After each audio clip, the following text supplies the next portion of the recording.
I'm here to introduce 3 technological tools that I use in my classroom.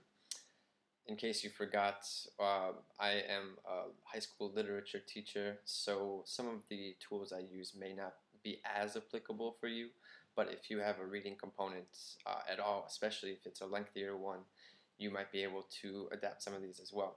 So the 3 tools I use are, first of all, an electronic dictionary / e-reader. Second of all, introduction videos to help students visualize and sort of like start thinking about the major themes of what we're about to read.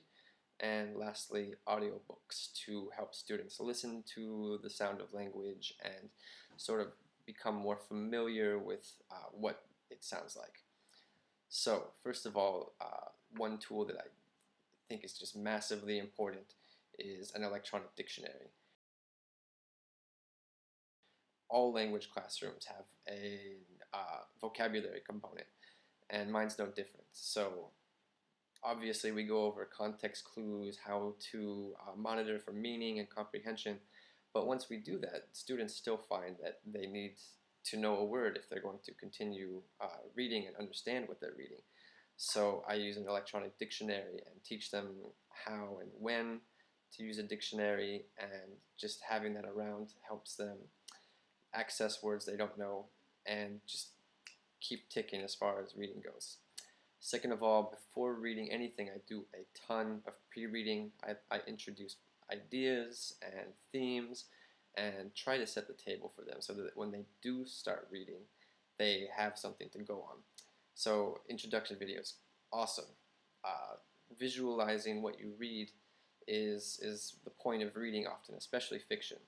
So, I teach Chinese students, Taiwanese students, Japanese students, European students, and sometimes Western English literature is completely foreign to them, literally and figuratively.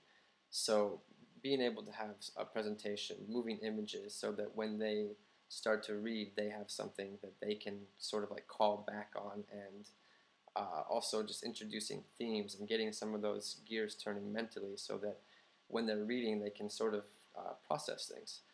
An example I'll show you here in a second is from a documentary about trophy hunting that just sets up a debate for us later in class, and again sort of like presents them with the hard truth, like the graphic stuff involved with hunting. So I'll show that to you here. I've been a hunter my whole life. I lost my dad a few years ago, and he was a hunter. And I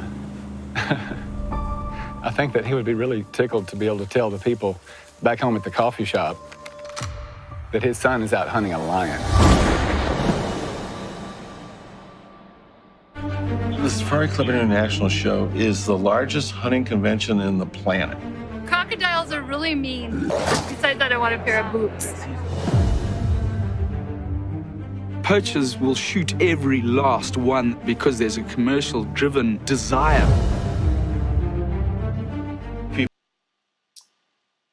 Okay, lastly, another tool that I use is audiobooks, gaining in popularity massively. People on the go use that, and it's just become giantly popular. So when we start a book, especially if it's a lengthier one like a novel, then having something there so that students can start to hear the voices, how people talk, like differentiate characters, and also just to have some experience with how the English language sounds, so that when they read, they can call back that memory again and hopefully process the language a little bit easier. Also, students with low reading stamina find that it's easier to continue if they have something prompting them and moving with them. So yeah, those are the 3 tools I use.